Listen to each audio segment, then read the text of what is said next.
লা হাওলা ওয়ালা কুওয়াতা ইল্লা বিল্লাহিল আলিয়্যিল আযীম, এটা পড়লে কি হয় আপনি জানলে অবাক হয়ে যাবেন। লা হাওলা ওয়ালা কুওয়াতা ইল্লা বিল্লাহ, এত ফজিলত, আপনি অবাক হয়ে যাবেন। আল্লাহ পাক রব্বুল আলামিন এই ছোট্ট একটি আমলের মাধ্যমে আমরা সকলেই যারা মুসলিম, এজ এ মুসলিম হিসেবে আমরা এই ছোট্ট দোয়াটা সকলেই জানি, ঠিক কিনা? আমরা অনেকেই জানি লা হাওলা ওয়ালা কুওয়াতা ইল্লা বিল্লাহিল আলিয়্যিল আযীম। এই ছোট্ট একটি বাক্য যদি আপনি পড়তে পারেন, আল্লাহ পাক রব্বুল আলামিন অভাব দূর করে দিবেন, দারিদ্রতা আপনার কাছে কখনো ঘিরতে পারবে না, ঘেঁষতে পারবে না। শুধু তাই নয়, আল্লাহ পাক রব্বুল আলামিন 99টা বড় বড় রোগ থেকে আল্লাহ তাআলা আপনাকে হেফাজত করবেন। শুধু তাই নয়, আল্লাহ পাক রব্বুল আলামিন আপনাকে বিপদ থেকে হেফাজত করে দিবেন।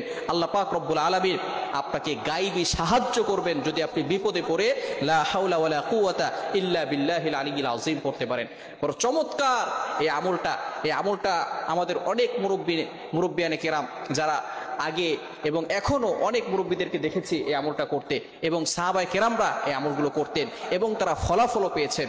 আল্লাহ রাসূল সাল্লাল্লাহু আলাইহি ওয়াসাল্লাম বলে দিয়েছেন, বুখারী শরীফের 4202 নম্বর হাদিস, আল্লাহ রাসূল সাল্লাল্লাহু আলাইহি ওয়াসাল্লাম বলে দিয়েছেন, আবু মুসা আশআরী রাদিয়াল্লাহু তাআলা আনহু থেকে বর্ণিত, যে ব্যক্তি প্রতিদিন লা হাওলা ওয়ালা কুওয়াতা ইল্লা বিল্লাহিল আলিয়্যিল আযীম 100 বার পাঠ করবে, আল্লাহ পাক রব্বুল আলামিন কখনো তাকে দারিদ্রতা দিবেন না। সুবহানাল্লাহ। Can you imagine that? আপনি কল্পনা করতে পারছেন যে ব্যক্তি লা হাওলা ওয়ালা কুওয়াতা ইল্লা বিল্লাহিল আলিয়্যিল আযীম প্রতিদিন 100 বার পাঠ করবেন, আল্লাহ পাক রব্বুল আলামিন কখনো তাকে দারিদ্রতা দিবেন না, কখনো তাকে কারো প্রতি মুখাপেক্ষী বানাবেন না। অর্থাৎ একটা কাঁচা মরিচের জন্য আল্লাহ পাক রব্বুল আলামিন আপনাকে মানুষের কাছে হাত পাতাবেন না, আপনাকে কখনো আল্লাহ পাক রব্বুল আলামিন দারিদ্রতা দিবেন না যদি আপনি দৈনিক এই লা হাওলা ওয়ালা কুওয়াতা ইল্লা বিল্লাহিল আলিয়্যিল আযীম 100 বার পাঠ করতে পারেন।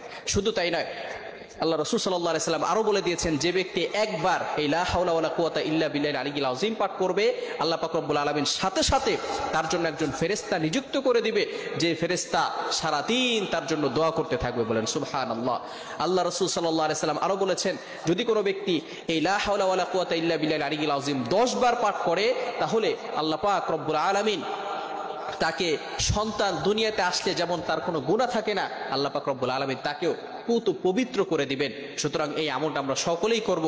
শুধু তাই নয়, আল্লাহ রাসূল সাল্লাল্লাহু আলাইহি ওয়াসাল্লাম আরো বলে দিয়েছেন, যদি কোনো বান্দা ঘর থেকে বের হয় এবং বের হওয়ার সময় বিসমিল্লাহি তাওয়াক্কালতু আলাল্লাহ লা হাওলা ওয়ালা কুওয়াতা ইল্লা বিল্লাহিল আলিয়্যিল আযীম এই আমলটা করতে পারে, তাহলে আল্লাহ পাক রব্বুল আলামিন যতক্ষণ পর্যন্ত সে ঘরে না ফিরবে, আল্লাহ পাক রব্বুল আলামিন নিজ কুদরতি হাত দ্বারা ওই বান্দাকে সকল বিপদ আপদ থেকে হেফাজত করবে। বলেন দৈনিক আমরা 100 বার করে লা হাওলা ওয়ালা কুওয়াতা ইল্লা বিল্লাহিল আলিয়্যিল আযীম পড়বো। সর্বনিম্ন যদি পারি ফজরের নামাজের পরে 100 বার পড়বো এবং মাগরিবের নামাজের পরে 100 বার পড়বো। রাজি আছি তো ইনশাআল্লাহ?